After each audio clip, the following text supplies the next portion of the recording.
My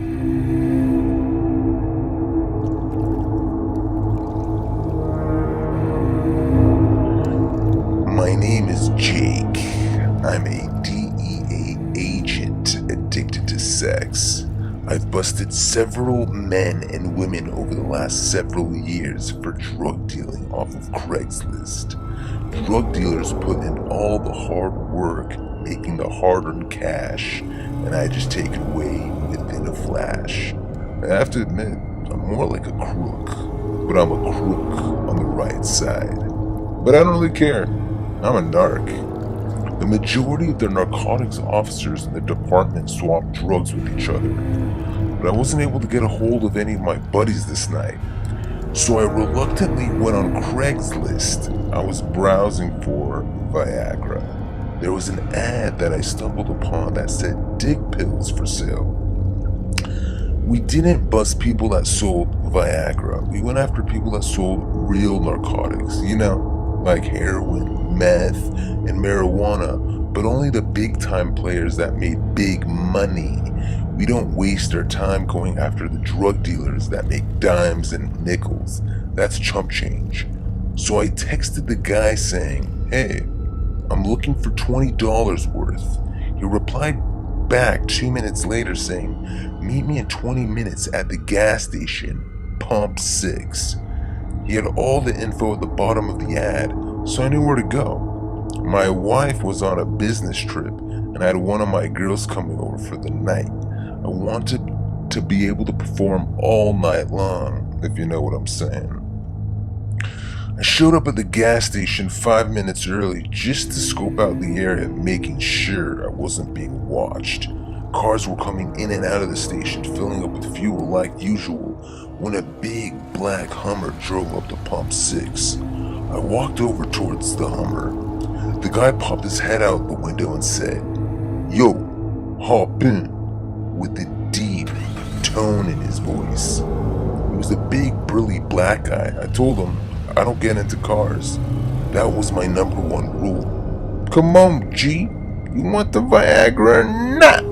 he said with an Ebonics accent, which made me feel uncomfortable. It was only a $20 transaction, so I thought, he's not gonna rob me for $20. So I said, "Well, alright." I hopped into the Hummer. There were 2 skinny guys in the back seat wearing hoodies over their head.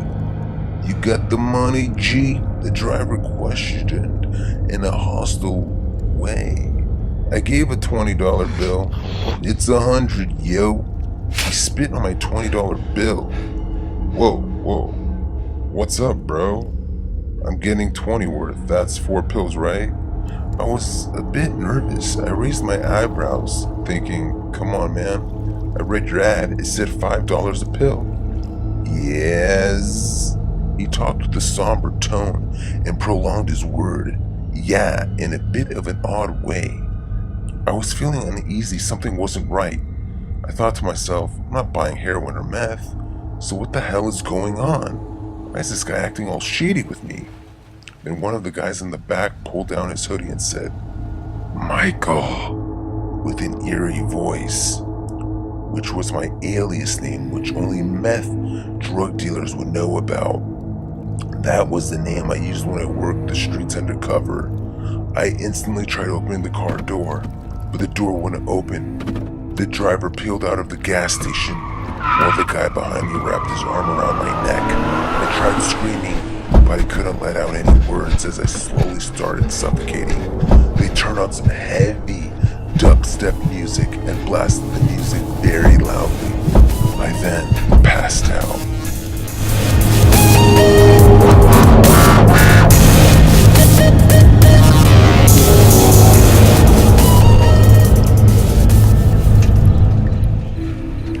I woke up naked with my hands and feet duct taped tightly together.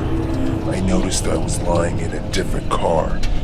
I was in an empty van, one of those vans you see people get butchered in.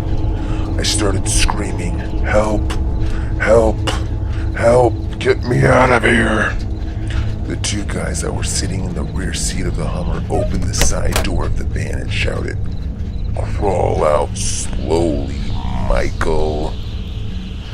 do you guys want from me?" I shouted. It was dark. We were somewhere in the desert with nothing in sight, just the crescent moon that lit up the desert floor lightly. "I want my money back," he said with a dark, angry voice. "I don't know what you're talking about," I said. "I'll give you whatever you want." I was desperately pleading for my life. "You're full of lies, Michael." Then I distinctly remembered his voice. It was Jesse Steele. He was only 24 years old when he made over $2.7 million in the meth business. I was only watching him for 1 year when I was able to get the judge to sign a warrant to raid his properties and seize everything that he owned. I just got out of prison.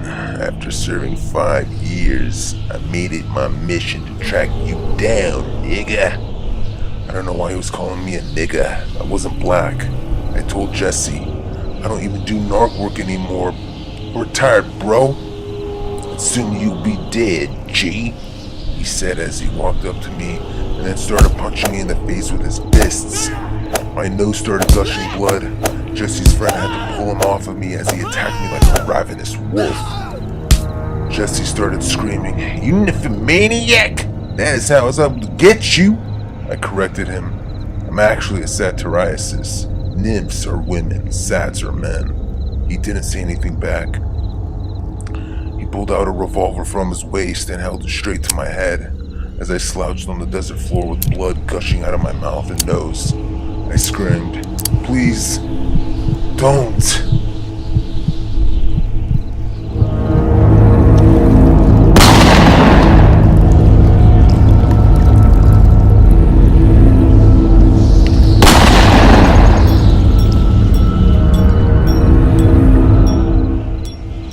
After Jesse pulled the trigger twice, he and his friend jumped into the van quickly, then peeled out on the desert floor, leaving me bloody and bruised somewhere in the Arizona desert valley. I thought I was dead at first, but my ears were still ringing from the gunshot explosions. Maybe he missed. Maybe he pulled the gun away from my head at the last second. Maybe there were blanks in the barrel. I'm not too sure, but all I know is I'll never be using Craigslist again for picking up Viagra. And if you're hearing this, Jesse Steele, I'm sorry for your loss. Maybe next time you'll get into another business that doesn't jeopardize your freedom and